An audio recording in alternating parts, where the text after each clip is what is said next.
And from there he arose and went away to the region of Tyre and Sidon.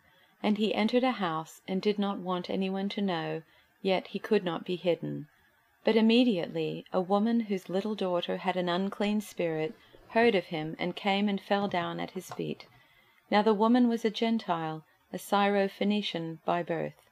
And she begged him to cast the demon out of her daughter. And he said to her, "Let the children be fed first, for it is not right to take the children's bread and throw it to the dogs." But she answered him, "Yes, Lord, yet even the dogs under the table eat the children's crumbs." And he said to her, "For this statement you may go your way, the demon has left your daughter." And she went home and found the child lying in bed, and the demon gone.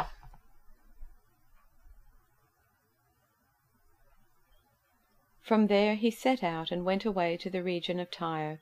He entered a house, and did not want anyone to know he was there. Yet he could not escape notice. But a woman whose little daughter had an unclean spirit immediately heard about him, and she came and bowed down at his feet. Now the woman was a Gentile, of Syrophoenician origin.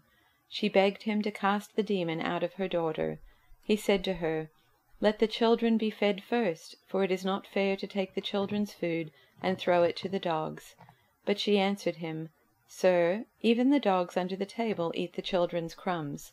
Then he said to her, "For saying that, you may go, the demon has left your daughter."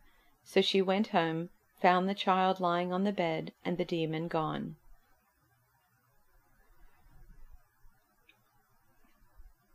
Jesus left that place and went to the vicinity of Tyre.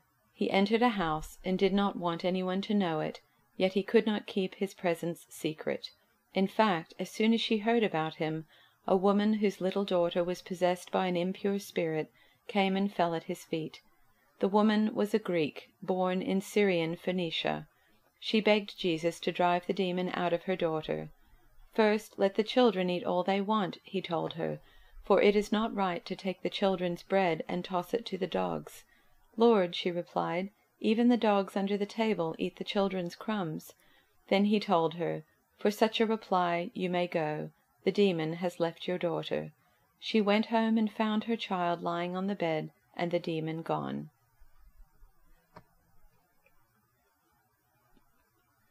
Then Jesus left Galilee and went north to the region of Tyre. He didn't want anyone to know which house he was staying in, but he couldn't keep it a secret. Right away, a woman who had heard about him came and fell at his feet. Her little girl was possessed by an evil spirit, and she begged him to cast out the demon from her daughter. Since she was a Gentile, born in Syrian Phoenicia, Jesus told her, "First I should feed the children, my own family, the Jews. It isn't right to take food from the children and throw it to the dogs." She replied, "That's true, Lord, but even the dogs under the table are allowed to eat the scraps from the children's plates." "Good answer," he said. "Now go home, for the demon has left your daughter." And when she arrived home, she found her little girl lying quietly in bed, and the demon was gone. From there Jesus set out for the vicinity of Tyre. He entered a house there where he didn't think he would be found, but he couldn't escape notice.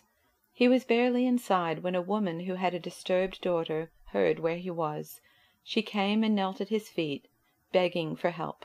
The woman was Greek, Syrophoenician by birth. She asked him to cure her daughter. He said, "Stand in line and take your turn. The children get fed first. If there's any left over, the dogs get it."